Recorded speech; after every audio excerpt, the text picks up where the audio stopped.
All right, welcome to whoever may or may not be here or coming later because it took you a while to read this book. We have already read The Lost Metal, and I finished it yesterday, actually probably exactly 24 hours ago, and I was already like, I need to talk now. It was a struggle. Like, I watched Michael's video right away, and I was like, oh my god, Michael, there's so many interesting things to unpack there. And normally, our friendship is I watch some of his videos, and when he makes me think about stuff, I boxer him for like 5 minutes, and then we go back and forth, and I had to hold it in. Yeah. So, and I think Stephanie, Roger, you guys just finished it last night, this morning ish. I finished it like yesterday afternoon. Okay. Nice. I finished the epilogues this morning. The 7 epilogues. I was gonna say there's like wait, so many epilogues. I know. I saw it in the e-reader and I was like, wait, excuse me? And then I looked and I was like, 7? Oh, okay. Yeah, Go ahead. No, I was just gonna say, if you're in the chat, let us know, you know, if you've read it and like your general rating, experience, that sort of thing. But go ahead, Stephanie. I was just gonna say, this is not a slam against Sandra, but it made me feel like Robert Jordan prologues, where it's like, how many pages do we need? Like, when I hear epilogue, I think we're wrapping it up and it won't be that fast. Like, it could have just been a couple more chapters. It's just like a mind thing. I didn't read it a lot because they said epilogues in the table of contents. So I was prepared. Yeah, but I didn't think there would be that many. Yeah, that's fair. It was like 50 pages. What I will say is, like, in general, I we're talking loved about, like, them all. I guess if we're just talking structure of this book, though, this had the shortest chapters of all Mistborn Era 2. Like, we had so many chapters in this book compared to everyone else, because, like, other ones, I'm like, oh my god, this chapter's going to be 30 pages. I need to, like, be ready, sit down, get it done. But I kind of viewed the epilogue as, like, one thing, even though it was separated out. So it was like, are we done yet? Even though I was enjoying it. There were a lot. One could argue he wrote 7 epilogues because he didn't actually finish Era 2 inside the Era 2 book, but okay. I disagree with that. That's something we're going to unpack. But I think he wrote 7 epilogues because I do think it is MCU syndrome. Like, it's like MCU's like, oh, here's the cutscene. Here's the cutscene. You can do one post-credit sequence. I'm going to do 7. Well, sometimes MCU movies that overdo it do like 3, and you're like, are we done yet? Yeah. Yeah. They're all like important. It just... Oh, Stephanie, I don't know if you got the internet took you away.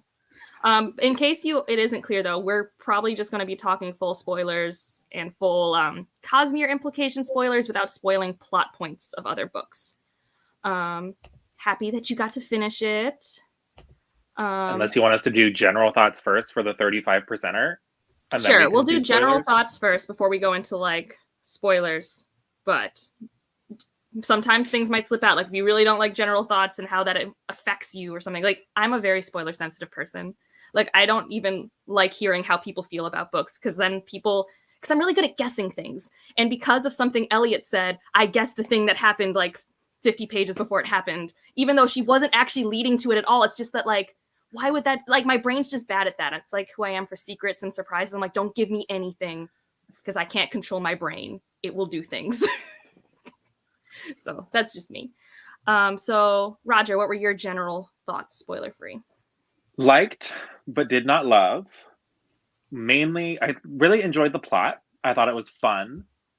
I enjoyed the wider Cosmere stuff. But Wayne, my god, in this book, I thoroughly tipped into the I hate this dude bro camp, and I need him to stop.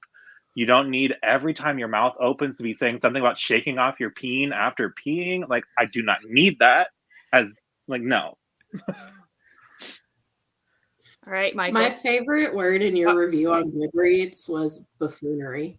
That's a good word. I like that. Word. I think it does represent a lot of him. Perfect. So Mistborn Era 2 is very much buffoonery, right? As a whole. I said Wayne's inane buffoonery. That fits. Yes. It does fit. We're definitely going to have to unpack Wayne in the spoiler section.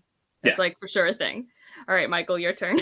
My general thoughts. I had a lot of fun with it. I think that it tries to accomplish a lot more than it's able to, as far as my taste goes, because I think it's trying to straddle wrapping up Era 2, also trying to tease Eras 3 and 4, and because it's the most Cosmere aware book that he's written so far, he plays so much with the side of me that enjoys the Cosmere exploration, that I loved that side, but I do think that because I'm such a big fan of Era 2, I think that the Era 2 landings didn't hit as hard and were overshadowed a lot by the cool Cosmere stuff that was happening. So even though I had a ton of fun with it, binged it, loved it in some ways, it was mixed more. Gotcha. That's sort of, yeah, more Cosmere. For sure. Yeah, lots of love for it. So I agree with Lauren here. This was, unfortunately, I do think if you don't like Wayne, this was Wayne's book. Like if every character had this was a Wayne book. Right. I feel like he is the main character of the book, and that could be established with him being the prologue character. I guess that's a slight spoiler, but like, I don't know the page count number of who gets the most time, but I feel like Wayne was the protagonist of this book in a new way. I think what's interesting is I don't think anyone technically had the most page time. It was pretty evenly distributed, which is one of my pros of it. Except minus Steeris, because Steeris got very little. She still got 3 or 4 chapters, though, which is more than she's had in any other book. Like, she was in a lot more of Bands of Mourning, or at least she was on page more with Wax, but she didn't have point of views. Okay. Yes, that's the distinction. Okay. Sure. But I mean, I do agree. She didn't get like that much, but like, I was happy we didn't get too much Wax, I guess. And when we did get Wax, he was less broody. All right. But I don't know. I felt like it was a very much like an exploration of Wayne, which is why when I was starting hearing some of the things you and Elliot were talking about Wayne, it's like, oh yeah, there's going to be some things that are hard to enjoy if that is really like a deal breaker. So Stephanie, general thoughts? I really liked it. I went in just knowing it would be a more fun time, not more serious like Era 1. So I didn't have super high, like, no, we're not talking about Bruce Wayne, mother. Wax is Bruce Wayne, if you haven't read Era 2. That is actually really funny now that we keep comparing things to Batman and stuff. Continue, Stephanie. Sorry. Your mom interrupted you. I can see. She did. So rude. What was I saying? But yeah, I really liked it. I wanted more Steris, but I agree we did get more points of view for her. And I enjoyed Wayne, but I think, like I said in the chat, I have someone in real life that's kind of like that, so I'm used to it. And I did finally enjoy getting a lot of the Cosmere implications, which I won't go into any of them, but it was nice because I'm horrible at making those connections. It was nice to make some of those. So I really, really enjoyed it. And I thought it did everything really well. I can understand the points people are making about things they didn't like, but I just thought it was 5 out of 5. Yeah, for me, this might be a hot take, but although I enjoy Stormlight Archive more than Mistborn Era 2, I had infinitely more fun and was more invested reading this book than I was Rhythm of War. Like, this is my first time reading a new Sanderson release and actually, like, feeling the Sanderlanche. Like, I read the last 200 pages in one sitting, and I think my heart rate was too elevated because I got a headache afterwards. So I think I was a little too invested in a fictitious story. And, no, impossible. And, like, there were just so many things, so many epic moments, and I thought we still got the quiet moments somehow. Like, I don't know how it was paced in that way, and for me, I liked where everyone landed. I like that it opens it up for other things, but I didn't think it fell into, let's say, MCU's Age of Ultron syndrome, where it was setting up stuff for the multiverse and forgetting its own story. Because, like, for me, I felt like I was always invested in the character arcs and less about the Cosmere, even though the Cosmere stuff was fun. But, like, I was very much just like, how are we stopping this thing? It was an action movie that I was, like, legitimately very invested in. And for once, his action scenes landed for me. I feel like I'm always just, like, not liking Mistborn Era 2 action scenes. So I had a lot of fun. And I had emotions, like, from the prologue. I was just so excited because I've been so slumpy. And this was, like, one of my anticipated releases. And I'm just like, is this going to be another Oathbringer or Shadows of Self? Because when I first read both of those, they were both, like, not amazing experiences for me. Like, they were 4-star experiences, which that was when I first realized my favorite author could give me 4-star experiences. And I was like, what? I'm so angry. So I really, really, really, really loved this book. So yeah. So those are general thoughts. I feel like Spoiler time. Goodbye. 35% person. It's spoiler times. I don't even know where to start with spoilers. Can we just talk about what's everyone's favorite like cinematic moment? Because I just think that's fun. I guess it's one of two for me. I mean, it's either going to be Wax's appearance on the action scene is a very good moment set up, and even though like mentally I knew that was coming when it happened, like I got you suckered see it coming into a mile away, but it's still just like I got suckered into it where I had slightly forgotten about it, and I'm like, oh crap, they are like outgunned in a really bad way. This is about to go really badly. Are we going to lose all the characters? And then the metal gets pushed back and like, oh, frick, Wax is here. Oh, that feels very good. I mean, that was a very good one. Second could just be the ending, which is I don't want to break into the ending too much, but anybody else's favorites? My favorite, because it's very like an obvious thing to have them do, but when it happened, I was just like all in, was when they fought each other's doppelganger. Oh, that was very good. Yeah. That was like so good. And like it was a really long fight scene, but I was very invested in it the entire time. And normally after 2 pages of a fight scene, my brain, it's done. But that one, the way it was written, I was so there. It felt like a Fast and Furious scene, which I've always like compared this series to the Fast and Furious, but it was very much like, hey, we're going to switch enemies real quick so they don't know us. It was very, very well executed as well. Yeah, no, I mean, it's like a lot of the things I liked weren't necessarily, because I think this is something Mike brought up in his review. It's like, if this is a pretty predictable story. I mean, if you've ever consumed action movies or anything, like this is not mind-blowing in its arcs, but it executed them in such fulfilling ways for me still. I don't know. Yes, that's true.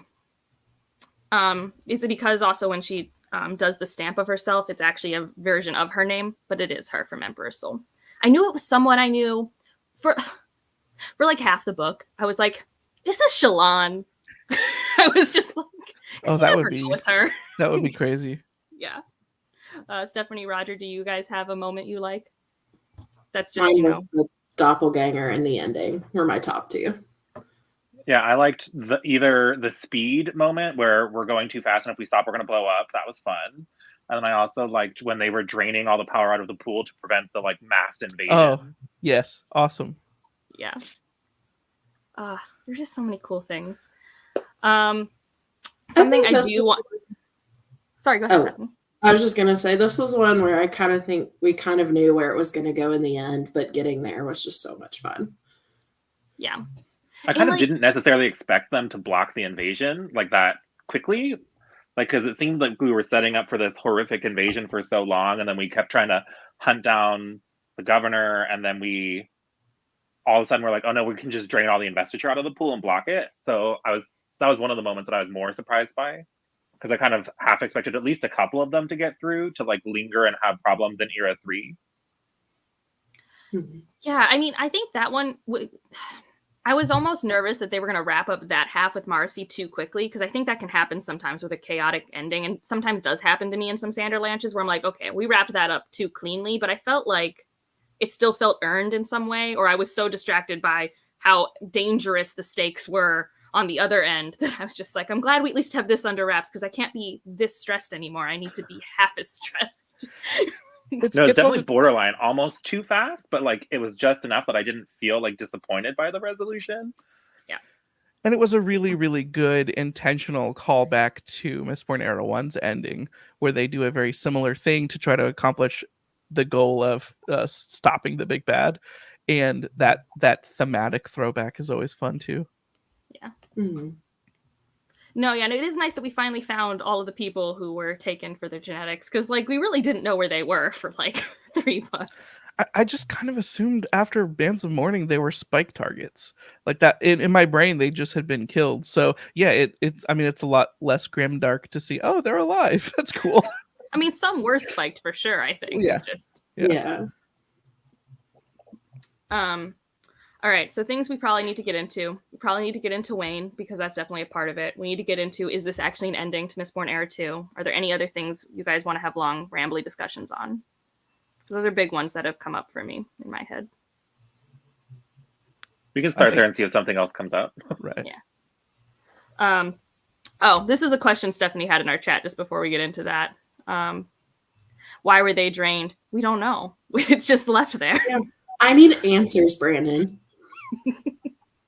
I don't know. I assume there was some espionage involved by the other people and that like they knew that they were messed with, or like they knew that maybe they couldn't hold that much investiture. I don't know how the Bands of Mourning worked. I don't even know how like Kelsier remade them. Like I don't even know what was going on there. I think we have to chalk that up as number one on the list of questions that Brandon chooses to introduce in the conclusion of a series that's actually a beginning of another series. That'll be the first target here. Well, because unless he decides to do a Secret History 2 or 3, like he mentions, he has enough to do. Right. Maybe which is where we would get the answers to like. Oh, maybe Hoyd did something. I bet I wouldn't be surprised if Hoyd did something. You know, someone else in, I don't remember what Discord it is, but they suggested, or they had a theory that it might be Yasna through Hoyd or something like that. But the Malwish definitely knew. Like they weren't surprised and were kind of playing it. So if it is some world hopper, then it's a world hopper that's somehow involved with them. They definitely allied with the Malwish because it definitely was a power play on their part. Yep.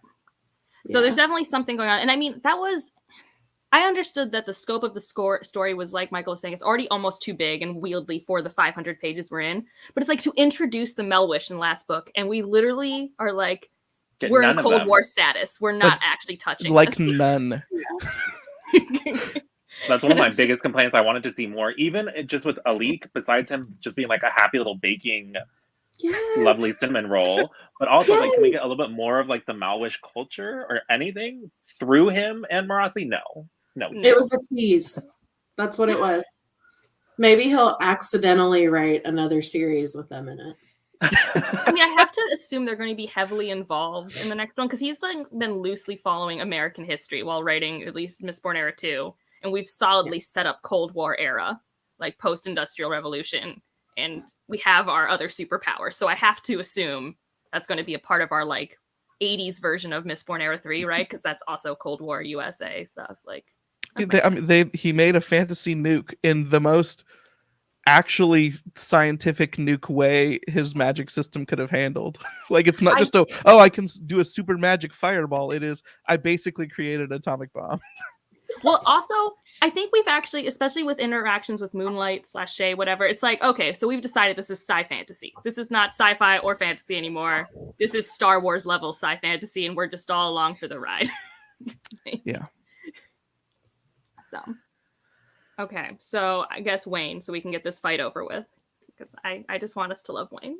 I know we can't all love Wayne, but I just think it was hilarious, the last scene where which I was kind of like emotional and laughing at the same time, and Harmony was like, that's your question, if it was the biggest bomb ever or biggest explosion ever, and it's like, but it's so Wayne. Yeah, I loved it. But it was almost ruined before that because he's like, oh, was Milan actually honest when she said I was the best boy ever? Then Harmony's like, I'm not going to answer that.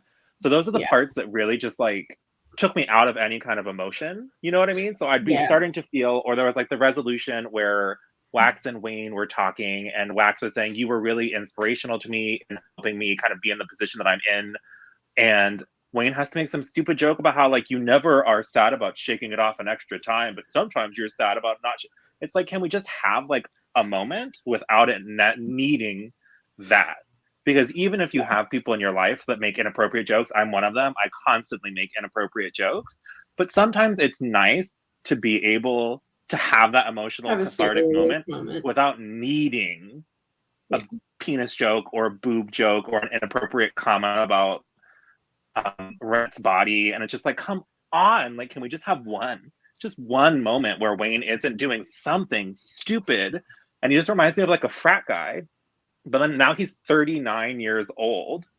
And I'm like, but it's a 6-year time jump, my friend. So he hasn't evolved at all in a personal way in 6 years, from 33 to 39. He acts exactly the same. Well, like not a lot. Some people have no growth. I was about to say, are you lucky enough to not have this uncle at your Thanksgiving dinners? Because I have had Like, or I don't know. a I guess coworker in the office who every morning you get to hear about every bodily function. Or a brother. It doesn't have to Yeah. be that distant. I mean, I do think that, like, I probably am a lot like Stephanie, where it's like, I literally have 2 to 3 people in my life who, they don't always make crass jokes, but they always make inappropriate jokes for the moment. Like, we'll be having a serious conversation in our group chat, and then someone makes, like, a really offhand, either grimdark joke or whatever, and it's just like, that was, and we tell them, it's like, that was, So I get really used to glazing over it, and then, like, And we no, have he's more like a friend frat who- guy because he's constantly drinking, thinking about booze, thinking about boobs. Frat guy. That's not a Yeah, child. I mean, I regardless, do think frat guy valid. fits. I do Yeah. think that, like, that's a part of his character. And I think if we had removed that part, because I don't think Even I one actually, like, I went back and One scene. One moment with Wayne and Wax where we But didn't could have to make Wayne- boob or penis Could jokes. Wayne really contain himself that much, though? it's just like not who Wayne is, like, and we get proof of that. Like, internally, we know there's a lot under the surface about his insecurities and self-worth. Like, we get that relatively the whole series, but then we get the scene with him and Harmony, and it's like, okay, this is truly who you are. This is a core tenet of your personality. You just only know how to make bad jokes and levity out of situations, even your own death. Like, that's just who he is. And I think I appreciated that we, like, stayed true to that part of Wayne while he was exploring other things, because I think that correcting that flaw of his personality would, I don't know, change Wayne too much. It wouldn't make him Wayne anymore. Yeah, but he kept almost having that revelation of like, oh, maybe I'm not worthless. Maybe I'm not. So it would have been more cathartic to me if in the very end in his death scene, maybe he felt a little He had bit one more than serious like it was an question, yeah. awesome explosion. You know what I mean? Like there were so many moments where it was like, ooh, yes, yes. Oh, God damn it, Wayne. Like, Well, I guess that just proves that Wayne's really only out to please himself and live his own best life. He does not care about the readers of his story. Yeah. Well, I mean, you know what I mean? Like, it takes Wayne like 2/3 or to the very end to realize that he could be the hero of the story or whatever. I like how Harmony handles him. Also, I'm scared for Harmony, like, a lot. Yeah. It was a conversation between two heroes of ages. Yeah. No, and Yeah. like, I do think like Wayne's inability to know when a joke should be main or held in, and like, it was really it's like funny so much of and that I weird. sympathize with. Like, you know what I mean? Because I do that sometimes too. Like, I've gotten in trouble at work because I'll make an inappropriate comment about a chromatography column looking very big, and I'll call it the Big Daddy column, and all of a sudden somebody's like, oh my God, I'm so offended. And then you have to hear about it. Like, I get it. Like, I'm not saying it's an unrealistic personality trait. For me, just the Yeah. biggest gripe is like, it took me out of many of the moments that could have been more impactful or cool for my taste. Yeah. Yeah. No, I think checks. that's fair. It checks. I completely totally understand that perspective. And I think that there definitely could have been a way to execute it, as you said, where maybe like 90% of the situations he still does the Wayne thing, but then he, especially maybe in the death scene, has an actual insightful question and then maybe makes a joke at the end. You know, something like that where you could balance the scales. I get that, I think. Yeah. Yeah. But I don't think it's unreasonable for me to think that a 33-year-old would act similarly to a 39-year-old. Because I think what's interesting about Miss Mornar too is we do meet a lot of these people in their 30s, and like, yes, you still are constantly growing and evolving as a person your entire life, but I think your growth in your teenage and 20 years is like a bigger amount of step functions than in your 30s and 40s, depending on the life situations. Yeah, you're but he put in. acts the same as a child in the prologue as he acts as an early 30-year-old, as See, he for acts me, as a I didn't read it that 39-year-old. way. When I read the prologue, I heard a kid's voice, and when I read Wayne, I hear like a dude's dummy voice. Like, I don't know, I hear different voices. But, you know, also, some people don't evolve as much as others. It Yeah. doesn't mean that I want to read it in my book and have it ruin all my emotional moments, Stephanie. I can hate on him because he's not real. I Okay, never I mean, that's fair. expected That's to fair. be This the is like my bridge fifth opinion. problem. That's fair. Yeah, I never expected to be exactly. the bridge opinion here. Well, I get it, but yeah, it didn't bother me that much. Wayne No, is I Wayne, mean, and I I've think I loved him. honestly like glaze. I think I read his jokes, but I don't actually read them. Does that make sense? Like, I read the jokes, Yeah. but I like half the jokes you mentioned, Roger. I was like, oh, I forgot those things were in there. Like, Well, I think Yeah. they bug me more because sometimes, I don't know if it's just like internal bias in myself or whatever, but when I'm reading like heterosexual people making kind of heterosexual jokes about their own members or other female bodies, I read it with more intent behind it, and it comes across skeevy, and he knows he is. Because Well, even Renette, or they'll they have specifically conversations where they call him literally skeevy. say, yes. So They like, do. I read it that way, and I'm like, oh, so it's not as funny to me because it feels like there's that almost like sexual harassment, borderline inappropriate. It's not just like an inappropriate comment or joke where there's no intent behind it. It feels like you're like, ooh, ooh. Yeah, I definitely never read that from like I always read them as like he knew this would be the bad joke that got the biggest response. Like I always saw him as like attention seeking, unless I never took his jokes seriously, which that's fair. Like, and I guess maybe because we also get to be in his head. When we are in his head, he never felt like someone who like actually would ever sexually assault an individual. True. Like, no, you know what I mean? So I always felt like his jokes were crass because he wanted a response. He wanted attention. Like, I think frat boy works really well, actually. Yeah, no, I think frat boy makes sense. I'm not disagreeing with it. But he's not a frat boy in the prologue. He's just a small kid wanting his mom to come home from work. Yeah. And I could see like if that scene called out to you, I could see it coming up because then he started being like, oh, relating their situation to that story, the last story that his mom ever told him. I could see that if the jokes didn't take you out of it. If the jokes do take you out of it, those moments are very much kind of ruined. But if they don't, then I could see it being like really more emotional. Yeah, but I also know that between Elle and I, she did say that I have permission to say that she agrees with me on Wayne. That's fair. Because she knew I would be alone. I mean, you're both valid. Like, it's completely valid. Yeah. No, he didn't have a dirty joke in the prologue. It's just that like his inner thought process. Hold on. I don't feel comfortable saying he makes no dirty jokes in the prologue. I feel like he has to. He definitely does somewhere. Oh, I don't know. Does someone reread the prologue real quick? Find out. Where's the person with all the quotes? He's not going to be here. Yeah, Rich isn't here. I know. Somebody summon him. He hasn't read the book yet. He told us he's not going to read it till December. He has read the prologue, but yeah, he won't be in the live stream.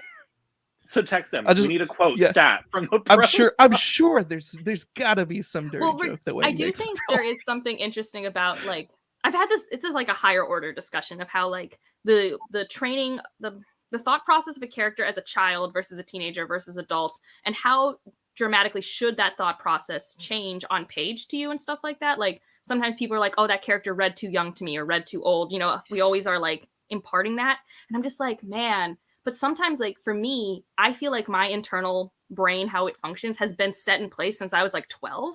So, like, if you were to write my first-person point of view from my brain, it would read the same for me in a middle grade book as it would as an adult. Would I be dealing with different things? Yeah, but, like, my thought tree would be, like, the same. Yeah. Which I wouldn't recommend reading a book from my brain's perspective. That would be horrible. It'd be really boring. I would not recommend thinking about anything in life from my 12-year-old brain's perspective. It was not a good place. Also, I wanted to point out this is not Wayne related, but this is interesting and I'm terrified. Like I think we're gonna switch subjects. I think Harmony's on a Breaking Bad arc. I think he's going bad. I think that the ruined side of his power is somehow more powerful, whether it's because of the events of Ruin and Preservation having an imbalance before. Well, they said that on page, didn't they? They said it on page that Ruin is more powerful. Well, it's because of thermodynamics. They're both thermodynamic forces, and of course, entropy is more powerful than preservation. Yeah, I think. Well, I wouldn't necessarily make that assumption in a fantasy book, but I think that's where we're going. I do think that we're getting a, maybe not full Breaking Bad. He's not going to be Walter White, but I do think that we are getting a sort of a mini villain arc for Harmony, whether Harmony thinks that or not. And even though we all love Sazed, I don't think there's a person alive who doesn't love Sazed. I just think that we're getting an explanation that the intents of a shard are more powerful than the individual controlling said shard. And I think that's sort of the lesson that we're going to be learning by watching potentially one of everyone's favorite characters break bad. Well, I mean, so the reason why I think I can lean heavily on what I know about physics when it comes to the Cosmere is that literally I've been able to use physics to guess what the magic system would do, say in Rhythm of War, and I've been correct. So, and he's not going into the exactness. Like, he's obviously not using quantum mechanics perfectly. He uses it to have fun, which is fine. But it's enough that with my little science, I can figure it out. And preservation, like, by all accounts, shouldn't even exist. Like, in physics, that is so difficult. You have to constantly add energy in it. So that makes me think in the future, how do we recharge preservation to make it at least sort of equal to the entropy that is ruin? Mm-hmm. I don't know. Also, this was a fun little thing. of like maybe wherever the bomb was, we accidentally get like Mistborns. Also, does Wax know he's a Mistborn? No. You want to know what am I? Okay, I'll try not to rage too hard. We get a Mistborn and we get 2 Mistborns in this book, and one of them knows it for literally like 30 seconds, and the other one doesn't even know it. We end the book recreating Mistborn in the series Mistborn in Mistborn Era 2, where there was no Mistborn, and it doesn't matter for the story. The era ends and it doesn't matter. What the frick? Because I thought the power creeping was good. Yeah. Okay. The power creeping was masterfully done in this whole series, right? Because like things just get more powerful and powerful, but I still feel like my characters don't have a handle. Right, and the grenades were a cool addition where they allowed like Marcy's power to actually matter now, where it was really hard to implement before. There was a lot of cool slow growth, but at the end of the day, you know that someone's trying to recreate the Mistborn with all of the powers. You know that the potential exists for it to happen, and you know that in Mistborn Era 2, it's called Mistborn, and there's not been a Mistborn, so you know that it could be coming. But to have it happen and then the era end and it not actually it matters for Wayne. It doesn't even need to be spiked though. Since he was Mistborn, couldn't he have done Dur and Lumen without the spiking? He does, but I thought, is it just whatever that metal is? Is it just that one, the one that he uses at the end? I couldn't tell if he was using more than one. It could have just been. He was spiked with steel, so he could push. So his only spike was pushing. So at that point, he could. Right. I'm not talking about Wayne. I'm talking about Wax. And he could push. But to get the Beryllium, he had to become a Mistborn. Right. I'm talking about Wax, though. Wax only had steel, pushing, and Beryllium. He didn't have anything. Right. He got the. Yeah, but then did he need to be spiked? He shouldn't have needed to be spiked if he was already Mistborn. But I think Harmony was intentionally not letting him know that he was Mistborn. Because Harmony can be. I love Sazed. I hate Harmony. Harmony is like Glinda the Good on steroids, and I just like get really annoyed. Was it just like a Harmony's way of being able to talk to him whenever he wanted? Because I know he's telling Wax that like I won't keep track of you. I won't like be watching you, but now you're spiked, so I can do whatever I want. I can see that because Harmony let it happen. Harmony full on just like lies to Kelsier at the end, which to be fair, Kelsier's sus, so you don't have to assume that a Kelsier versus Harmony situation implies good or bad of either party. But I think Harmony is doing a lot of dishonesty in this book. I think we've seen proof that it's not just Kelsier. He's hiding information from other characters. And it's weird that with the religious aspect of Wayne, we see him from book 2 where he hates Harmony to him defending Harmony's unknown motives in book 4, saying like, well, we don't know what he could have done differently because we can't see all. Harmony can't see all, and he's just straight up lying about so many points that I think that's definitely possible. He could have been lying to Wax. He could have been lying the whole time. I don't know. With his weird chaos shadow that you see on his back sometimes. Yeah, that's all.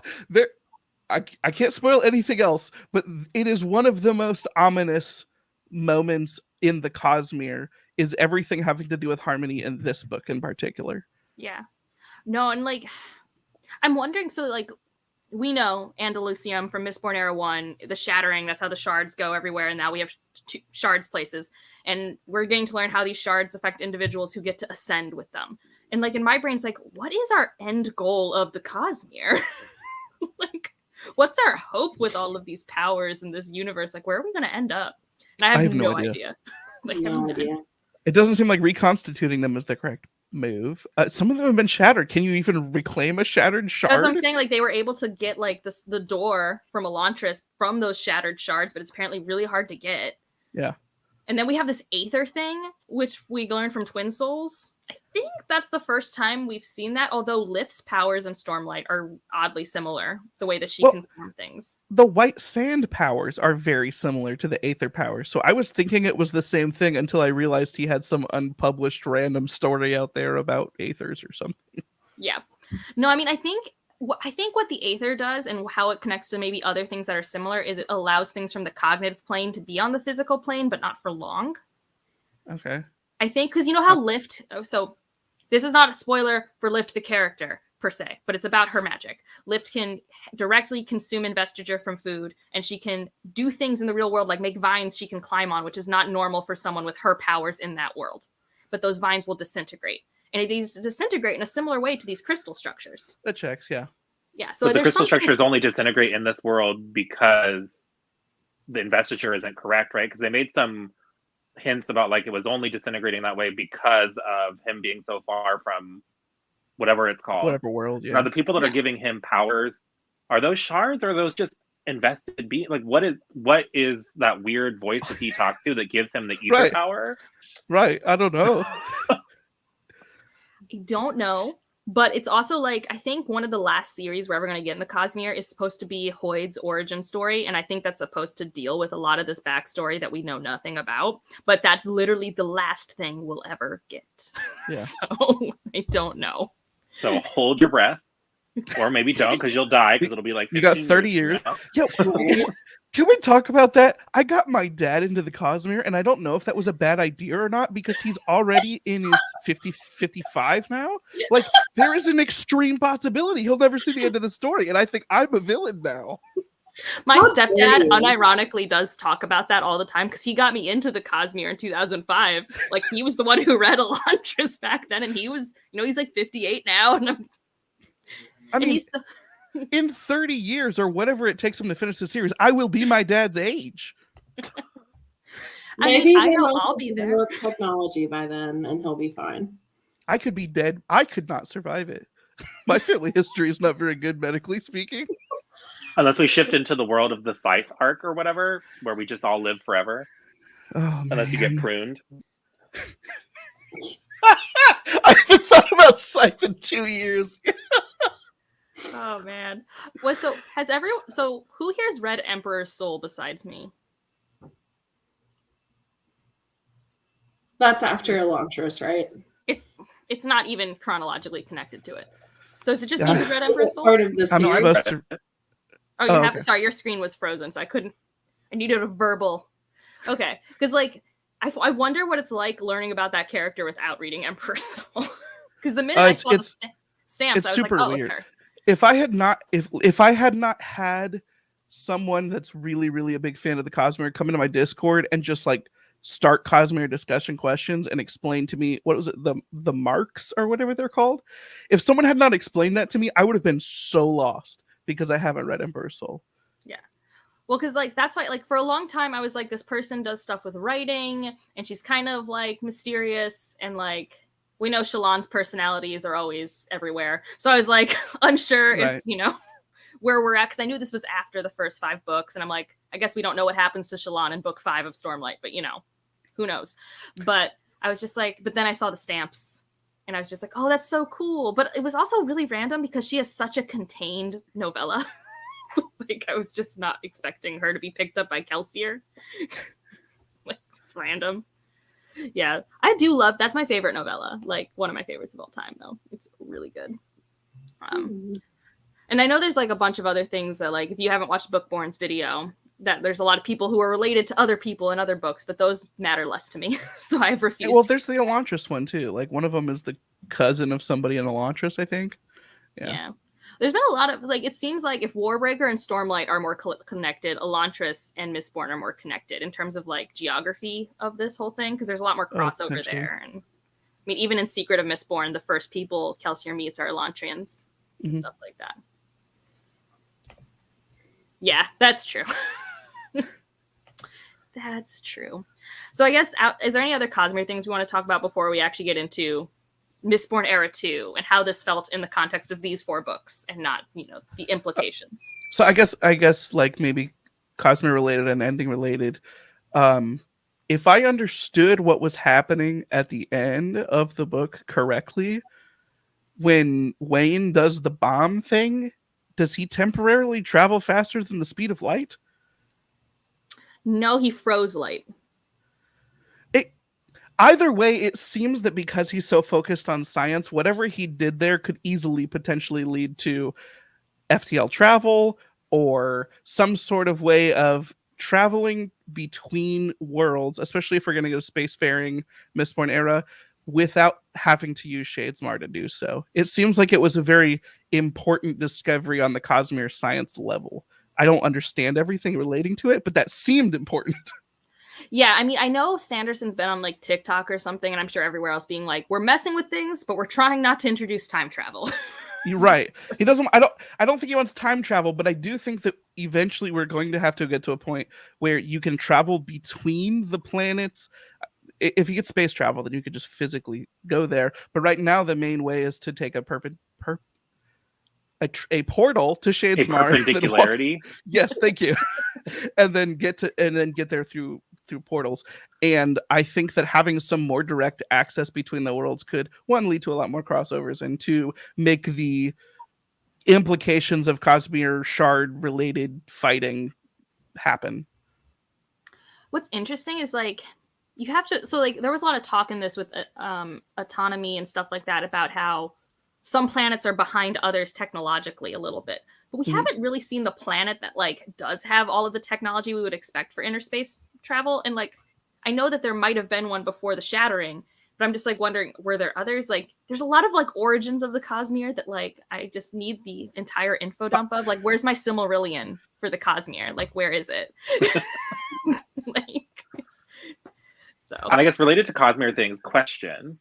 So why is everybody so focused on Scadrial? Is it because we think that the type of investiture and magic that does here is more easily transferable to other planets? Like why is Kel, Seer, and crew, is it just because he's from Scadrial originally? Because like why are the Ghostbloods saying that their whole plans focus on Scadrial? Why is Autonomy so focused on Scadrial? What is it about this planet? Is it just because Harmony is the most invested being in the Cosmere and they want to disrupt that? Like why? I think that is a major implication, is that Harmony being double sharded is a huge part of that. And then Brandon did a live stream for the Lost Metal that came out like the same day as Lost Metal. Can I bring up something that he brought up in there that he casually threw out that might be a serious, important Cosmere thing? Is that allowed? Fine. Well, now I want to know what it is. Yeah, I care more about book things than I do Cosmere things. So go ahead. Somebody asked some kind of, like sometimes you have Q&As and you just let people ask Q&As, and some people ask the most intricate, like nerd science questions. And Brandon is the type of guy that always has an answer. He always goes like, actually, it works this way. One of the things that somebody asked, and I don't even remember their logic for asking the question, ended up with Brandon essentially saying that, let's make sure I get my terms correctly so I'm not reporting the news falsely.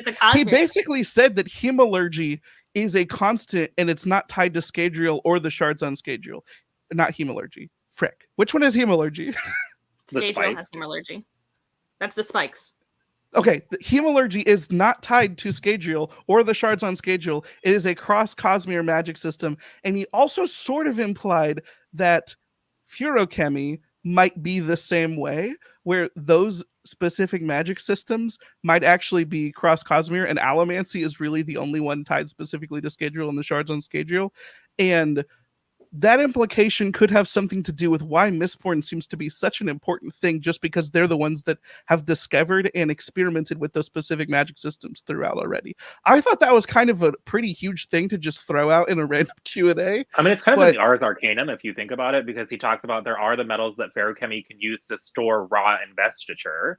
So that obviously has broader Cosmere implications. And then he talks about how hemalurgy is tied to like the spirit nets of people. So I guess that kind of makes sense. Okay. And also, if you think about it, like the Melwish, they actually have a better handle on most of the magic, and they don't even have any of the powers. So they're able to use this. That makes a lot of sense. Yeah. You know, like they're actually more technologically advanced than Elendil, you know? Like, so I think, and part of it, I think, is the fact that it can be stored with metal and things like that, which is like a physical object. Whereas like the door was like the light, like that can travel between wars. Like that's its full investiture. So I don't know. I don't really know what makes investiture travel from place to place well. No, but it starts to make, if you understand, right? We can talk about that later. But I do think there's some limitations in that, but it also now makes me rethink anytime you're seeing a character inside of any of Sanderson's worlds where they have been pierced by metal, that means a lot more now. Like if they have piercings, if something significant has happened with them, it could mean so much more than we initially thought it might mean. Even if it's like somebody got stabbed and they may have had a conversation with a god at that point. Like it could change so many things. Well, I do know that, like, obviously sometimes earrings work because we have Vin who had like that Right. little spike. But in general, the powerful spikes have to be very purposefully placed, right? And it's not actually normally very visible. Right. So like Except it's Wax was talking to both Autonomy and Harmony just with different earrings. Yep. Right. So like being pierced by a metal of a god lets you have connection with them. But like not necessarily like I just know Vin was able to pop copper clouds because she had that slight little earring, but it wasn't enough to be like a true, I think, hermalurgy spike that gave her that power. It just like made her a little better at that Mistborn power. True, but it also means that anybody with an earring could be under the influence of a shard, and we didn't think about that before. They could be having sketchy. a walkie-talkie situation with their shard there, correct. Even if they don't know it, they don't have to know it. That's the whole point of Vin's arc. So, does every god have some kind of associated metal then? Because no. That was my other question. It doesn't seem like there is. We only know of, I think, 3, but that doesn't mean it can't be more, even if it's not all. Well, so they make a god metal when they come to Scadrial. Is that part of why Scadrial is so important? Because Trellium is from Autonomy, but Autonomy is not currently a shard on this planet. So why does Trellium exist on this planet? So is it only when shards come visit Scadrial that they start to have their power manifest in this metal? Well, no, and then okay. Again, not plot point for Stormlight, but referencing to Stormlight. Remember, the metals have a role in the magic system, what we learn about in Rhythm of War with all of their things. So it seems like and those metals were from Rashar, like they weren't from Scadrial. Well, and that's kind of the thing that I was also bringing up is if you really want to, you can look at all of the what are the things called at the beginning of the chapters? Epigraphs. You can look at those and see that the metals mentioned have vague similarities to the metal things they might have done in Mistborn, perhaps, and it gets my brain spiraling on and theories. Aluminum has a similar role in both of them. And I remember way back in the day, Sanderson talking about why he chose aluminum, and it had to do with industry, because originally it was going to be silver. And he's like, but aluminum you actually can eventually make, and then make it like how we're seeing in this world. Easily, yeah. I don't know. So many fun Cosmere things. And no real answers, because anything could happen, because Sanderson will do things that make sense until it's more fun to do something else. So. I feel like you need one of those boards where you see in the meme with all the yarn and the notes.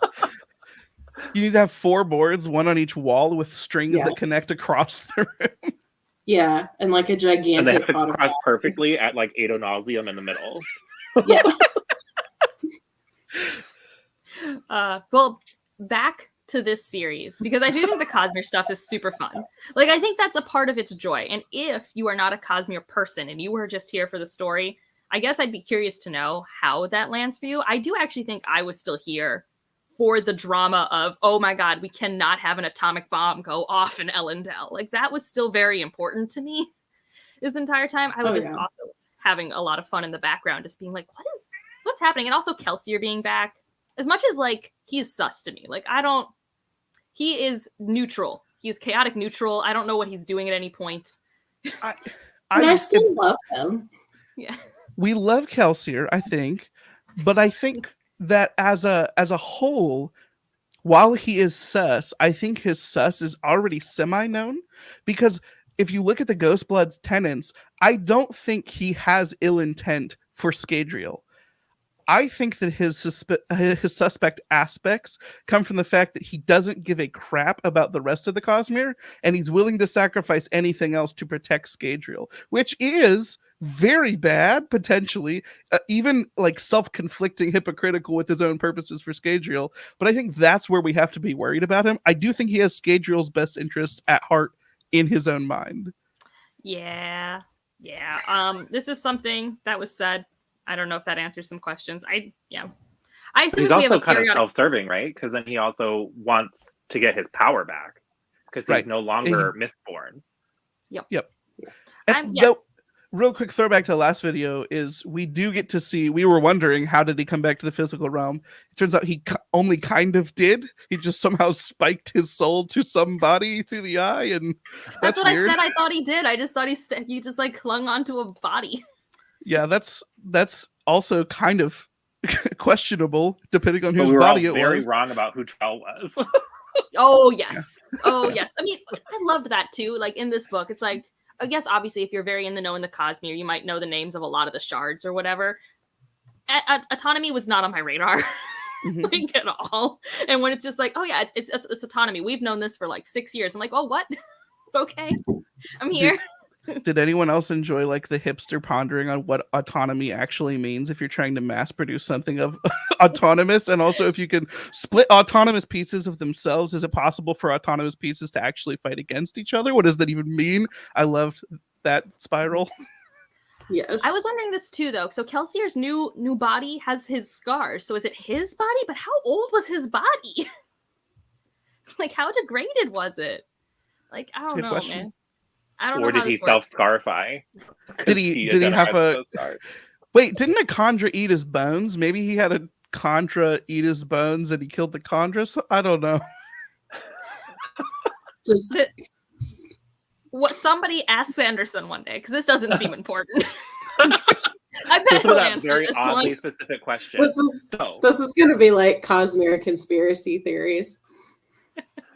I mean, it's amazing how many answers he does know, and then how many times he does decide when to say read and find out or not. Like the one Cosmere question I asked him when I got to meet him, I think when Shadows of Self came out, was what would happen if you were compounded with copper, and he wouldn't tell me.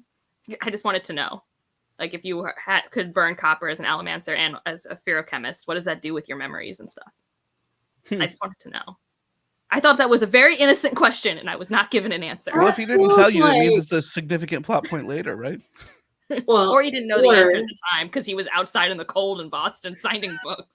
Yeah, like, that's what I was gonna say. Unacceptable. Unacceptable. As a former teacher, it's like, does everything we'll have to look into that.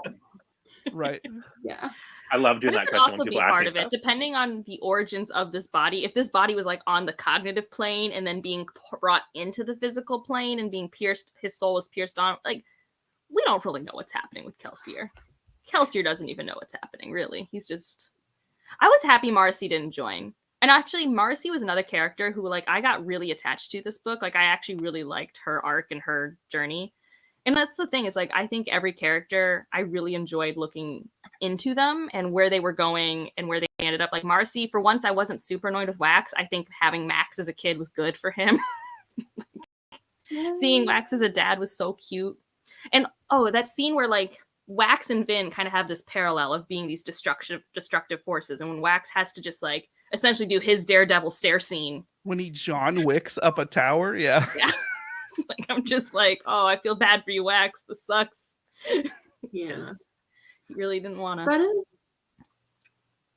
Yeah, I was just kind of on another tangent. No, go ahead.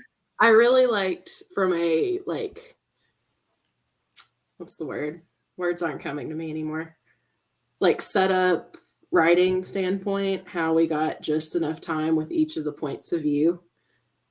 I thought it was a lot more balanced, which I know it's Wax and Wayne is the series, but I liked how much time we got to spend with the other characters, but it never felt like it was too long. No, I felt like the pacing was very well done. Yeah. That you were never in one perspective for too long, and you were never left hanging on a cliffhanger from somebody else's plot line for too long. It was a good... Like, yeah, like it was one of those equally annoying but engaging switching of important POVs sort of balancing acts that not all authors do super well. Yeah. And even Sanderson in the past, I sometimes would be like, why are we switching all of these things so quickly? But here I felt like it was fine. Like I had no complaints. I was just engaged, which is literally the bare minimum I ask from any reading experience is just like engage me. Yeah. But that kind of goes with your like getting to know Marcy a little bit more, growing more attached. I felt like that tied well together. And like we were all talking in our, our bands of mourning. We're like, who's going to be teamed up with who to do what? We thought Steris and Marcy would be left at home, but Marcy's out with Wayne at the beginning of the book, and it's like that's an obvious team up. Why didn't we think of that? And the relationship there was really fun to explore, where they respect and trust each other in various ways. There's still some tension, but it's especially clear by Marcy's epilogue that they had formed a real bond, and I loved that part. Yeah. It could be done Kingsman if they ever did the movie. I think reading this series and also knowing Miss Martin, I'm still just so angry because Ryan's been playing I think it's called like, I don't know, it's like some superhero PS3 game, and I'm watching it, and I'm like, we have the technology for a Mistborn game, and it's like basically built for video games. And I know everyone on the internet yells about this like every 2 months, but I'm like, why is it not a video? Because I have a dedicated Angela. Yeah, not to toot my own thing, but like I made a dedicated video of here is what we need in a Mistborn game, and we already have games that do all of these things. Why haven't we got this game? Yeah, I mean, it's basically like the world of Bloodborne mixed with like the gameplay of the new Spider-Man games, where you're jumping all over the buildings. And that's essentially what I say, and like break down how you could use different mechanics. It's very much already there. Well, and like the Bloodborne people, the Dark Souls people, like sent Sanderson to show a sword because of the Elden Ring thing. And I think like, I don't know if actual talks are happening, but maybe. And then I don't know if you want like, but Dark Souls is a little too dark. Right. It's a little too dark. Or too hard. You want people to like it at the end. I mean, I already told Ryan, it's like, I'm never going to play this game, but I want it to exist so I can buy it, so I can see the things. Yeah. Yeah. Well, and then we have this joke, like the creator of the Dark Souls games, he's obsessed with crabs. And at first I was like, oh, there's no crabs. Oh, wait. Yep. There are crabs. It can do the crabs, yeah. So that was just a thing I was thinking about the other night. But I guess we should open the floor now to Mike to go off on why you think this is a horrible ending to Mistborn Era 2. I don't know if it's a horrible ending. It's just barely an ending to Mistborn Era 2. I feel like the focus of most of the book... Here's what I'll say, and I think I said this in the review. On paper, I could say all of these characters' arcs that are set up in the first 3 books get an ending. The plot line of the set, which is the primary through line between the first 3 books, we technically get an ending to. But I would say probably a full half of this book is spent setting up an entirely new set of stories where instead of the end of this book feeling like the end of an arc, it feels like a middle chapter in a trilogy in a way where technically all the characters get wrap-ups, but it doesn't feel to me like all the characters get wrap-ups, especially since the conclusion of most of the characters' story arcs, if you want to call them that, are essentially calling back to what he already did in Shadows of Self, where he wrote them all a Bruno Mars song that says, "You're amazing just the way you are." Like that's literally what all the characters' major revelation is, which they already found out in Shadows of Self. You can be 2 people, like you can like 2 things at the same time. And Wax need to learn he could be 3. Oh, what the frick? It's like, listen, I love Wax. And like, I've said so many times, Wax is an old man emo. I appeal with that. Wax became a dad in this book. I get that. I know you can be, listen, you can be more than that. You could be more than 3 things. You could be a husband, father, person who goes to work, person who reads books. Like, I'm glad that he realized those, but they feel so corny when that's the wrap up for this series that was so fun. And we already explored that. Shadows of Self, I think I made it clear when we made that live stream. Thematically, I think that book is amazing, and it's punching so far above its own pay grade. It doesn't even know how good it is. But this book just felt like the after hour school special Disney Channel original movie version of wrapping up all those storylines, where it's like, yeah, technically he did finish them, but all the characters had a revelation they basically already had before. It doesn't mean I didn't love spending time with them. If this wasn't supposed to be the conclusion, I don't think it would have bothered me. But when I read at the end of the book, end of Era 2, I said, bullcrap, it is not. Like, there's so many more things happening that you introduced in the conclusion that have not been answered. He asked so many questions, and I'm not saying I'm not here for the questions. I want to know what they are. I had fun, like I said, but it does not. When Era 1 ends, it feels like you got the ending of an era and an ending of a series. This does not feel like that at all to me. So I guess then what I want to ask is, because I think you're right that there was a lot of like Cosmere setup. Like we spent like 30 minutes discussing Cosmere things, but it was all done while we were handling the plot of this book. Like all of those things were done while we have our split up teams of trying to find the bomb and like find the army perpendicularity. Like those are our 2 paths, and we've spent the entire second half of this book going towards those 2 paths. And everything else we get is tangential to those moments. They're through little conversations and things like that. But what's happening on page is those events. So I'm with what Mistborn Era 2 is, which is basically a serial. And serials don't always have very satisfying endings, like your favorite TV shows and stuff. it feels like the serial that didn't get the final season. But like, what is a good like. ending to a serial? Like, what does that feel like to you? Like, what would you have done? A lot of my favorite stories have never gotten endings. Like I'm a huge like Twin Peaks kind of person, so I know what it's like to be left in the dark, and this is what it feels like. It feels like reading Miss Pornera 2, where instead of I don't know what the conclusion could have been in its entirety, but maybe it wouldn't have been the entire unexplained Bands of Mourning plot. Maybe it wouldn't have been introducing how crazy Harmony is and the fact that Harmony and Kelsier might have to fight each other right at the end of a book, which is definitely teasing more for a future series. So, like, sounds like a cool future series, but introducing in this book, all of the characters, I don't know how to say this, but like all the characters having their happy endings in the story, where you know that just because the set has been defeated, in theory Trell is gone, but there's so many other suspicious things happening, especially with the Cold War coming. Like, there's so many things set up that it feels like we need more, and I think we're going to get more if it turns up that Miss Pornera 3, which is supposed to be the Cold War one, if we're dealing with a ton of the same characters still, which I don't know how distant it's going to be in the future, that might be more satisfying to me. But either way, it still feels like calling it Era 2 at that point is a little bit disingenuous, because what is an era? Like, this was like 7 years. Well, if it helps, it used to be called 1.5.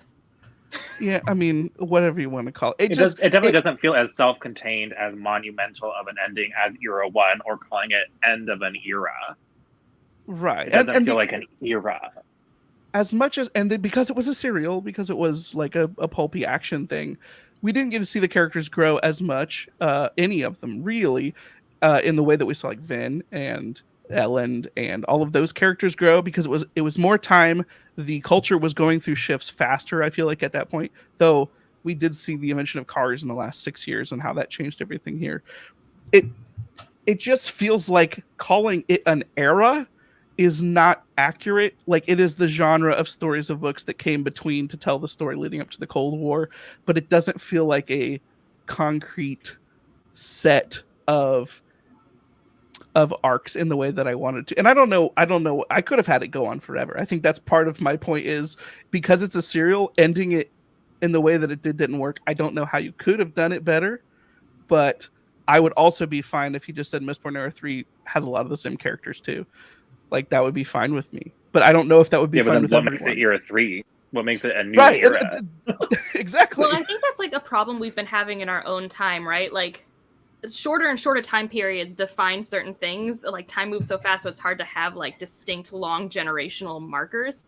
Because like, I do think this era, right, is the industrial era, and we get to kind of see it throughout this 10-year period, and then this ends right before the potential start of a new technological era.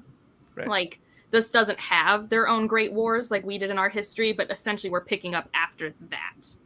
So I don't know. Sure. Or it is like combining the Great Wars and the Cold War, because it definitely seems like we're going to get a world war. Yeah. I totally see what you're saying. I think it just didn't bother me as much because it kind of is what it is what it's advertised as. That, and maybe like that the response that I've seen to my specific set of criticisms is the people that were more just along for the ride for Era 2, or even people that didn't like Era 2 were like, oh, this book was great because it did a lot of things that I really like.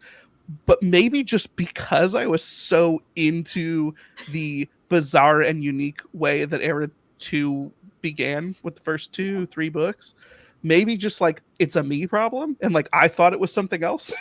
I don't know. No, I get what you're saying, but I agree. Like, I'm just along for the ride, so I'm one of those people. Yeah, like, because I don't think, like you're saying, Era 1 had a harsh reset for obvious reasons based off the end, and this doesn't really. But our characters are also in very different positions than they were at the beginning. Like, and you're right, like, we still have the meaning of you can be who you are, that's allowed, which, yes, is repetitive, but honestly, every 5 years, I need to tell myself that. So, like, you're telling me you tell yourself that once at therapy and it sticks. That's not how it works. But like, Maracino is constantly growing and figuring out what is the job in society I can try and get to do what I mean to do. Have I gotten off of my path? And I think we hadn't really seen that, and I thought that was really cool. I think Maricy's example of revisiting a similar journey in this book actually is handled the best because it feels like she's actively working her way up all the way instead of revisiting something, even though it is technically revisiting a similar idea. Maracy, her plotline did not actually bother me at all in this book, even though it fits some of the criticisms I just said. Well, I do think Wax, because he got the least amount of page time, falls the flattest in his development. But like, I've always kind of found him incredibly like one-note broody boy. I'm just like, right. Yeah. And he's actually like kind of happy in this, so it's like we have less to brood about. And like maybe that's the issue is like I always loved Wax before, and I loved that he was an old emo, and now that he is a happy dad and he now resembles myself, I'm like, well, that's kind of boring. Like, I'm a happy dad, that's fine. I'm surprised we haven't talked about Steeris's ending with her getting to use her neurotic over planning to be the like disaster specialist for the government, and she's just like, I have all this. Steeris is awesome. Also, one of my favorite scenes with her was when she said, if I need to barf to get everyone's attention, I will. I have medication in my bag for that. And I was like, that's so me. And I love it so much. That scene resonated with a lot of people. It was good. So like when Steris was like in the Senate and she was in charge of all that, I got a little stressed because it was making me remember Well of Ascension times when no one would listen to Elend. And it's just like, oh no. It was giving me like flashbacks. But then, you know, how she fights and figures out how to get in the room and like how she does try and take control, and then how the governor finally actually like sees how she's useful. And yes, it took a disaster for someone to see that she's useful, which is kind of shitty because she was always... He had a weird arc where he seemed like a complete idiot at the beginning, but over the end, you were like, oh, maybe he was just misunderstood. He was a puppet for the wrong person. You're like, okay, sure. You could have that mini arc, I guess, Governor. I mean, he's definitely represents the type of leader that should have never been a leader. It's just like charisma. Like, yeah, but I mean, we've never seen that in real life before. It's not reflective of anything. No, never reflective of anything. No, I liked those things, and like I wish we could have had more stairs, but I understood for the scope of what we were doing. But like I liked the moments we had with her because they felt real and like they didn't feel like too short or long. And also it's because like otherwise if we didn't have her, like how do we handle what is Elendel doing during this whole situation? And I loved her faith in Wax. She's like, oh no, Wax is on that boat. That was good. Yeah. I loved that. Just call it the Wayne era. Like, yeah, it does start and end with Wayne, doesn't it? I mean, there's I was just saying, Sanderson, it is, for sure. Sanderson, in all of the fantasy that I read, Sanderson does a pretty good job, even though he's not very good at writing a lot of romance. I think he actually portrays a decent amount of healthy marriages in ways that a lot of authors don't, especially because a lot of authors will make romance like the focus of the story. So if it was just a healthy marriage, it would be kind of boring. But since it's sort of in the background, him having a lot of healthy marriages where people actually talk to each other and trust each other and actually share their thoughts and communicate on a healthy level, like, yeah, it's really nice to see Wax and Wax and Steris be able to exhibit that as well. So I think also what made this book be okay for me is also maybe because of a genre you aren't in as often, Michael. So if like the end of the third book, Wax gets the end of his romance arc, then if he's in the next book, he's not the main center because he has his happily ever after. So they get to show up as like the cute couple that's around, and you're not supposed to deal with them anymore when you're in a like romance series and you're talking about other characters with problems. Like that's like the trope. Yeah. I think that's the whole point of it. Yeah. I think for me, like there was like a romance in this one. I see what Michael's saying, but for me, I'm more in the position of I'm waiting and finding out because it kind of depends on how Mistborn as a whole concludes for me to decide whether or not I feel like Mistborn Era 2 was a satisfying cog in that wheel. Because for what it was, I enjoyed the ride. And so I'm like more in line with Stephanie and Angela. Where like I enjoyed the ride. I had fun with my characters. I'm intrigued with other plot points. But if we get Era 3 and like the Bands of Mourning are never brought up again and it just kind of disappears into the ether, I think I'd be a little annoyed about Era 2 and like what was the point of some of the stuff in Lost Metal. But if it comes back, and I have faith, he's usually pretty good about tying things together. I will probably sound very stupid with that criticism when Era 3 is done. But I stand by it's it. Still like your experience. Like, well, and it's the information we have up to now, you know? Yeah. I could die tomorrow, man. That could It's be just all like I all ever of us get. when we look back at that live show saying that Trell is 100% odium. It was Right. odium the entire time. And I'm over here in ignorance, like, I'll just go with it. Told you, Stephanie, you didn't really need Rhythm of War. No, I didn't, but I'm glad I finally read it. No, the Yeah. book we needed to get you to read is Emperor's Soul, so I'm sorry we let you down. Yeah, I Right. I know, failed that one apparently. too. Rude. None of us said that we needed that one. I know, because somebody said who Moonlight was, and then I looked up the name, and I'm like, that doesn't sound familiar. And then I looked it up, and it's like, oh, that's what I should have read. But that's Someday, there But I will don't not think be some so. obscure Sanderson book that I have to read to get all of the Cosmere references. Someday. It won't matter, Michael, because here's the thing. I have up to now still read everything in the Cosmere. I still miss that the chickens are from that one planet. Like, I still miss things. Okay? And like other people have said, I think the Cosmere things in here were a lot more straightforward. Yeah. Yeah, overt. Yeah, Yeah, it was because I meant to, usually miss all of that stuff. he's doing the Robert Jordan approach of, yes, you could have been doing the whole red strings on a wall thing this entire time, but now I'm just going to say the sentence that tells you this is what it means. But in a more succinct way. I mean, there's a lot of words in the Cosmere. I'm not actually sure. But I it's one prefer more. the more Feels like a straightforward more because succinct way. if you need me to get the red string, I'm just gonna go watch somebody on YouTube who's gonna do that stuff. Like I've played all the Dark Right. Souls games, and then I go afterwards and I'll go watch Vati Vidya's Right. hour-long recap of what the hell just happened in that 30 hours I just spent masochistically dying repeatedly. Yeah, I don't actually get the plots of Dark Soul games, and most people who play them can't tell me, and I'm like, so we're just here for the vibes.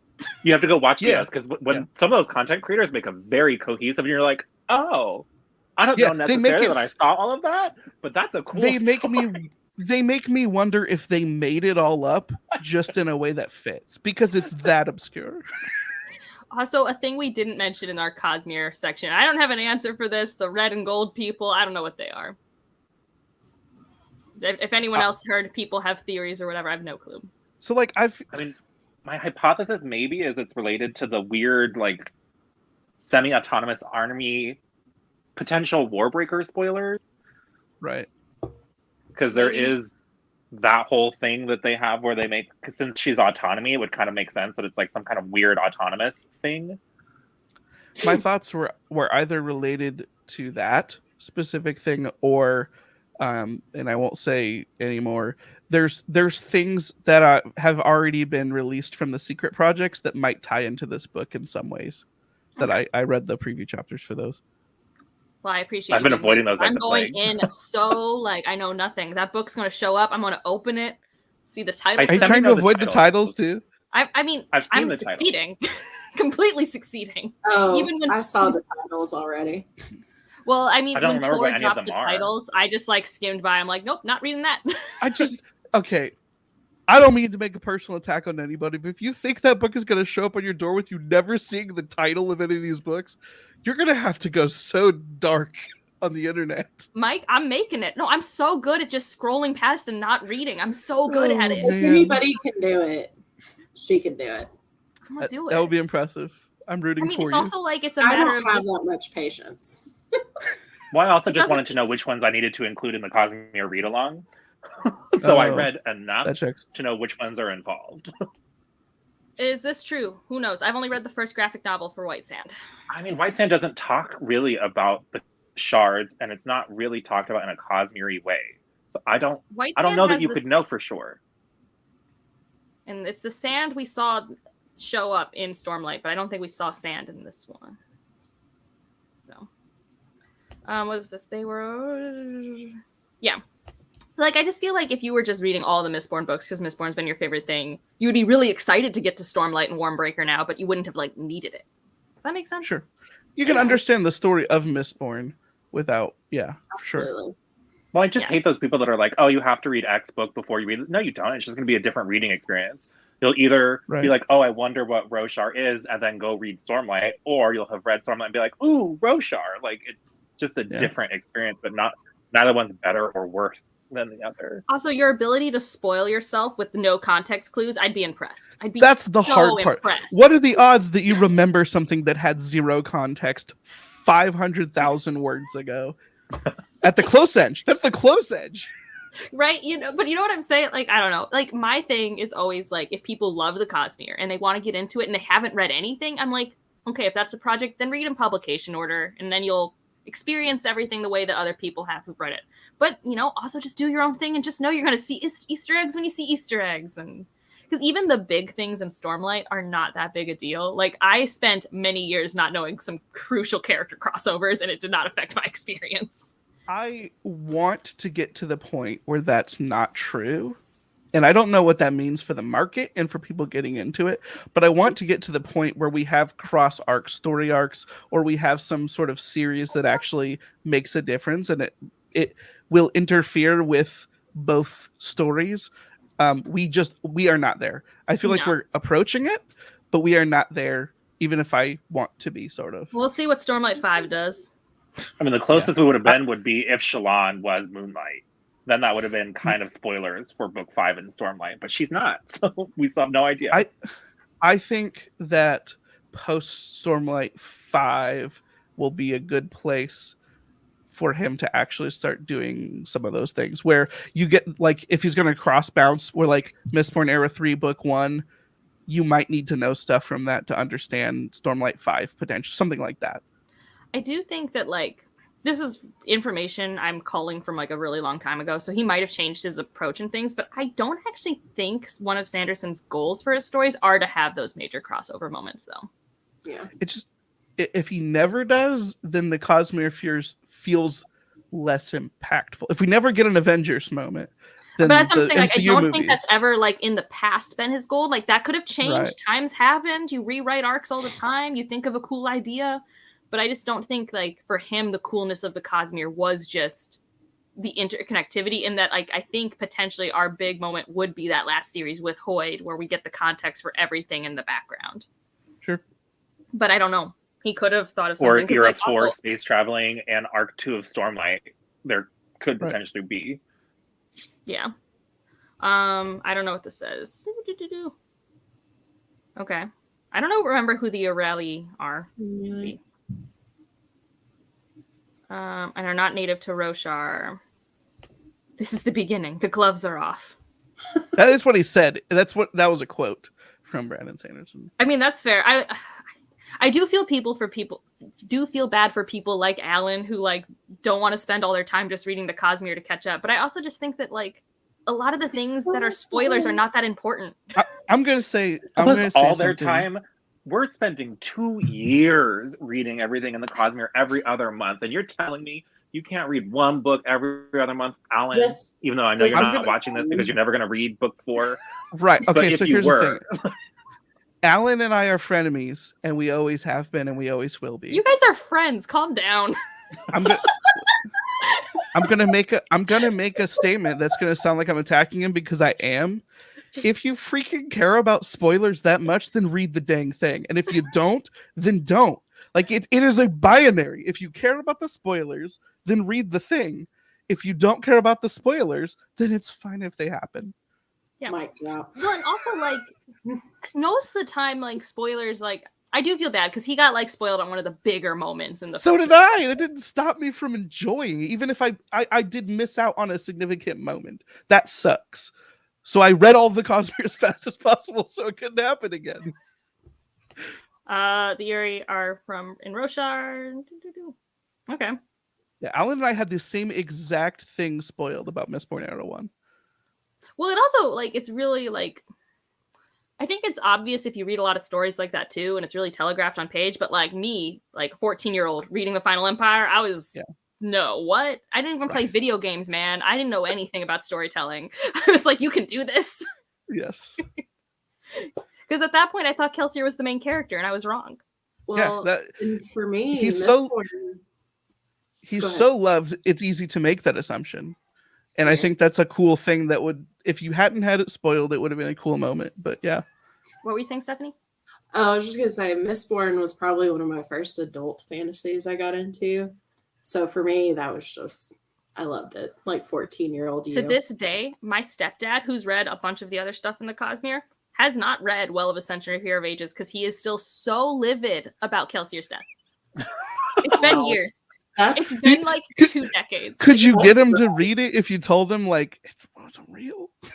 I tried. He just reads He's also the person who reads the synopses of TV show episodes before watching them, so he already knows everything that happens. Like, that's just who he is. My sister does that. Yeah. Yeah. Yes. Wonder who this brother is. I think for Mistborn it's harder because especially Era 1, people always talk about how it's like the most devastating ending, so you're kind of already going in knowing the tone of the ending, so it's harder to be surprised. But still, I had heard that before and didn't expect what he ended up doing with the end of Era 1. I was annoyed because I had a different friend who was actually reading Mistborn. She like rarely reads, and she was having a fun time, but she wanted to know if the relationship would work out because she wanted to know if there'd be a happily ever after. So then, of course, spoils the ending of Hero of Ages and then stops reading. I will say, related to this, The Lost Metal, if he had not telegraphed the absolute living daylight out of Wayne's death, I would have been emotionally broken in a way that I would still be suffering. But from the prologue and every single scene that he's in, you know he's going to die. So when that ending hit, I was more prepared than I have been for other deaths in other books. I think you're right. It was actually really telegraphed. I just was ignoring a lot of it. But then here's the thing. So when Elliot in our chat was talking about how emotional moments didn't land for her, I was like, there aren't really that many emotional moments associated with Wayne so far that wouldn't have landed. And I was like, and then we're getting near the end, and I'm like, fuck, he's gonna die. Like, that was. I didn't put that part together. I assumed that she meant earlier parts because there are many parts where there's a lot of lightens the moment for better or worse. Yeah. No, yeah, I mean, and it's really, like, it is obvious, and it becomes more obvious, especially with the story he's doing together and things like that, but I was still just like... Unless you're like me, and you don't ever really predict while you're reading a book, and you're just there for the ride, and I was like, oh! I don't try to predict, Roger. I try so hard not to. I'm really bad at predictions, but on this one, he made it really obvious. Well, I try not to predict books as well. I was just like almost every plot point to me of this specific book was like, oh yeah, this is gonna happen. Oh yep, they created nukes. That's gonna be a thing. Oh yep, they did this. And like for me, it was just a like, for lack of better words, like by the numbers, you knew kind of what was happening. And somebody said in the chat the same thing, like, oh, as soon as the prologue's about Wayne, I'm like, oh well, he's dead. That kind of sucks because I liked him. But well, and like also just the fact that like it was such Wayne's book, and why else would it? That's a choice, right? And like you can do it like with Marcy, where Marcy got to shine and stuff, but it's like it's such Wayne's book, and that's because we're leading to this thing. This would have been awesome. I would have accepted this. Then he could have stayed with Milan. Yeah, somebody else said, I think it was in your Discord, Michael. They said, why didn't Wayne just make it where he could come back and haunt all his friends? So here's the hilarious thing. So I have a friend who intentionally, to be a troll, he's read all of the Cosmere except Mistborn. He chose to skip Mistborn Era 1 and read only Mistborn Era 2. He didn't read 1 or Secret History. So he read Mistborn Era 2, and when he said that comment, it was hilarious because essentially that's what Kelsier did. He just said, I'm not going to be dead. I will stay around just because I want to, and that's what he suggested that Wayne do because he's only read that. I was like, well, technically that's what Kelsier did to live. That's all it took, was just being that stubborn. Right. Yeah, no, also, something I thought was interesting. So, Mistborn: A Secret History to us was a huge thing that apparently Marcy has known this entire time because she references it. Yeah, it was like that was part of the history, and I don't know if that had been alluded to before. No, it was this book that we found out. Okay, I was like, how did they do that? It's like, how did you know all of this, Marcy? And it's like it's her church, so it makes sense. Yeah, it checks. Yeah, the survivor. I think we even made jokes about like why would the survivor, like the religion of the survivor, even exist if they knew he was dead and he hadn't come around. But yeah, if they had more pieces to it, then I suppose it makes more sense now. Yeah, that was a moment where Sanderson was being cheeky because we should have had some of that information earlier in the world building. He was being cheeky. Yeah, I don't even like to think about this. I don't want to know. It's going to if it is him. If it's going to be him, it's going to be after he's finally in a happy relationship and we get to see it on page. And then I will pull a school and Otherwise threaten we to bring riot. me up because I will be angry. Honestly, I'll be okay. I'll be okay. Kaladin and I hope we completely skip his relationship on Page and he just is married. That's his epilogue. His epilogue was the story has ended. He's still alive. He got married and died an old man off Page. Oh man. That would be nice because the fourth one about killed me. Yeah, same with Aiden. There was something else I wanted to say based off something you were saying, Mike, but I'll see if I remember it. You were talking about, what were you talking about again? I don't remember. Yeah, it's hard to know. It's hard to know all the things we have said. Well, yes, because there's so much to talk about, but like I don't like discussions to be super structured. I just want to discuss things, go off on tangents. I had fun. I did love at the very end, one of my favorite Wayne moments was when he was joking with Harmony and he's like, I need your hat so that, or was it Harmony? Whoever yeah, it was Harmony, and then he got these earrings and stuff. It was I need your hat so that I can be like you. It's like I feel like it was another call. Like he was the second hero of ages, if you call this, era 2. He was obviously he was like the yin yang version of Harmony, I suppose. But yeah. And there was a moment I really liked, a moment that Wayne had with Akandra, like the one that they had to work with, and he's like, "You need to stop getting out of character," and like coaching him. That was good, and he was mad because he was so good at impersonating people. I also loved when Wayne started football. I like that Wayne's rich. There's a lot of things about Wayne I had a lot of fun with. Yeah, I forgot the whole scene where he creates football. He essentially creates celebrity endorsements because he wants to blow his money. Yes, I loved it. And emotionally, this is one of the most stupid things to get emotional about. The fact that he uses and sets aside a trust fund for trolling Wax the rest of his existence. That's why. Oh, that was the thing. When someone was like, "Is he going to be a ghost or something?" He paid for that. He didn't. He paid for that. And the way that they have his statue to switch hats and switch bad quotes. That was amazing. That like the things that like I knew his death was coming, but the way they handled his death was very Wayne. Like having the hat be switchable on the statue got me a little bit, and the perpetual troll fund also got me a bit. It makes me want to do something like that in real life when I die. It cracked me up that Steris had a notebook with the quotes, and she said something that was very Wayne-like, and it was like, wait a minute. We had the most erotic Sanderson scene ever. I have not seen anyone else discuss the fact that we get a full-on butt grab in this book, and he jokes about bondage. I was dying. That's true. That's true. I was like, oh my god, Brandon. I mean, heaven forbid a happily married couple have a butt grab, but it's there on Page. I mean, the most erotic is when Wayne and Milan are in like the little cubby in the train. True. Did you just kind of find? But like that's literally like a fade to black thing, though. Like we know the implications. Like Sanderson wrote down the word butt. Like he doesn't. He did. He did write a butt. He wrote a butt, and he wrote the butt being squeezed. Speaking of other scenes I liked with Wax. Other scenes I liked with Wax that I thought were just fun and were there not necessarily for the plot, but I thought were like important for making this story work for me was when he was playing with his kid with a wiffle ball on the skyscrapers. Yeah.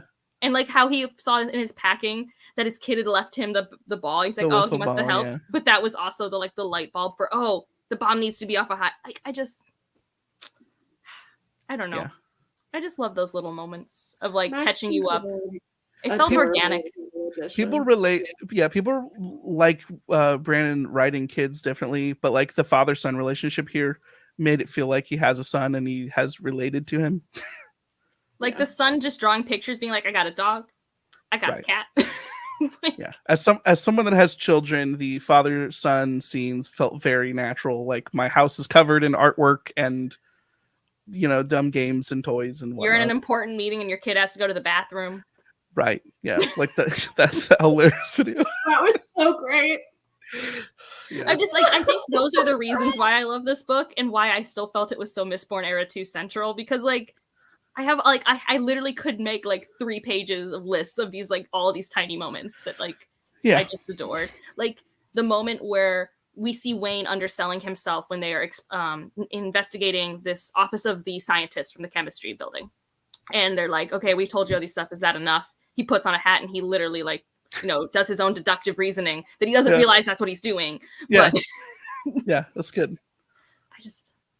I had so much fun. Yeah. Which is all I want from every book I read. Why can't books just be fun? Yeah. I have to find not some every way. book you read is fun. You read some downers. That's true. Yeah, I was gonna say I was really glad And you read that this bitch books. wasn't Fun. as emotional of a gut punch. I appreciated that. But okay, we say it wasn't as emotional, maybe. Legitimately, my blood pressure was elevated. I got a migraine. Let me rephrase that. I wasn't a sobbing, ugly mess at the end of it like I normally am with some of his books. That's true.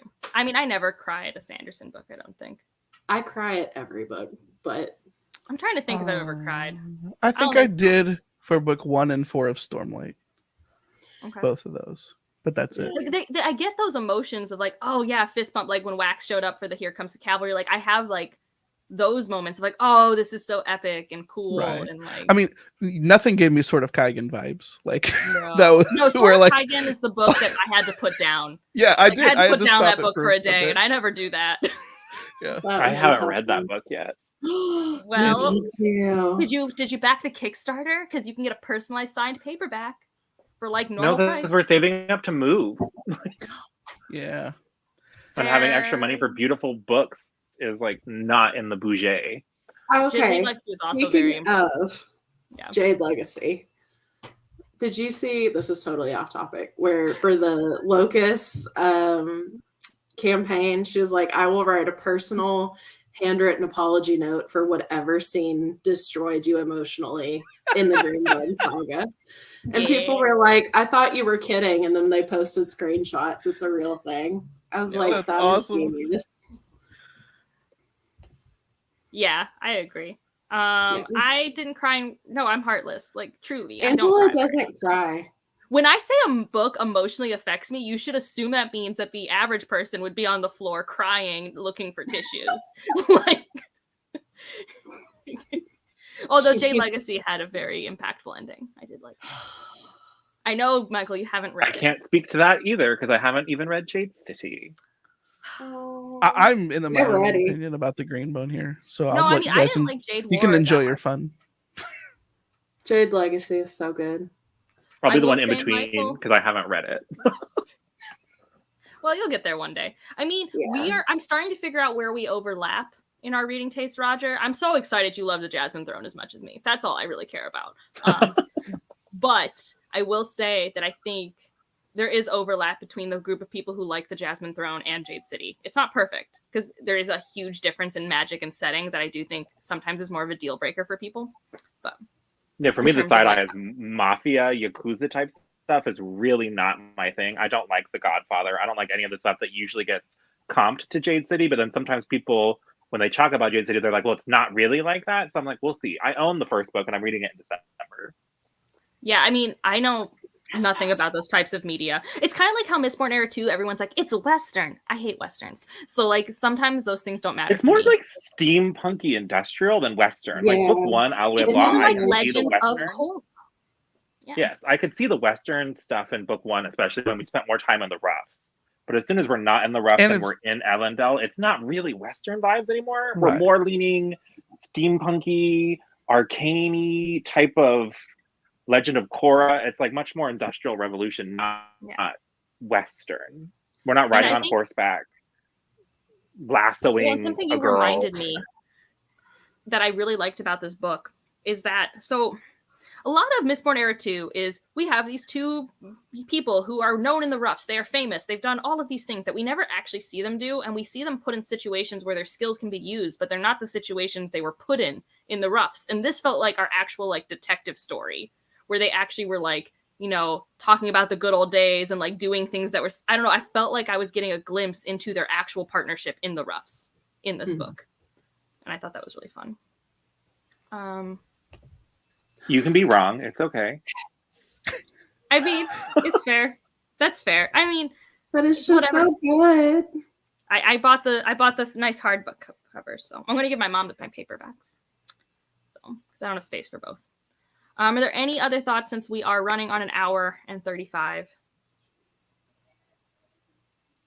It's just great. None of us here think you have to read anything before reading Mistborn Era 2, except for maybe Mistborn Era 1. I would highly suggest Mistborn Era 1 unless you are just crazy. Like, I think that would be useful. Oh, the Marsh scenes were fun too, and I don't know how Adian's a thing. Like, I don't know what's going on there, but like, I'm happy Marsh is still around. Yeah. And Same. apparently has known about Kelsier this whole time too. Yeah. Yeah. Oh, also like that the Ghost Blood symbols is in relationship to the flowers. Oh yeah, that was like a little mini revelation. That was really good. Yeah, like, there's a lot of like little things. This is the last of the Mistborn content on this channel. There will be Wheel of Time content with Stephanie, Roger, and I. We cannot get Michael to join us, but we have tried. That sounded so ominous, like you're never talking about this really did. Yeah, because it's over, Michael. It's over. Frick. Like, never again. You bring it up, you get banned. But we want Michael to join us. We want him to have read only the first 3 books and jump into the last 3. He has not said yes or no, but if you could bully him, that'd be great. You wouldn't be missing all that much. You could just Google like a Wikipedia synopsis of the rest of it and be totally fine. Especially for books like 7 through 10. Yeah. And even 11, really. It's probably like a 4-paragraph summary is all that you would really need to get up to speed. Yeah. I do believe that, because reading the first 3, the amount that actually happens is astoundingly little. But I'm just that's something I think I'll be hosting that, and then Roger is doing his whole Cosmere read along for the next 2 years. Those videos will be jumping around, but they are primarily his baby, his Discord, his child. So check out his stuff. I think all of you guys are already subscribed to all of us, but the channels are all down below if you need that. I think that's all of the housekeeping. Thank you guys for joining me, and this was lovely. And I'm going to end the broadcast now.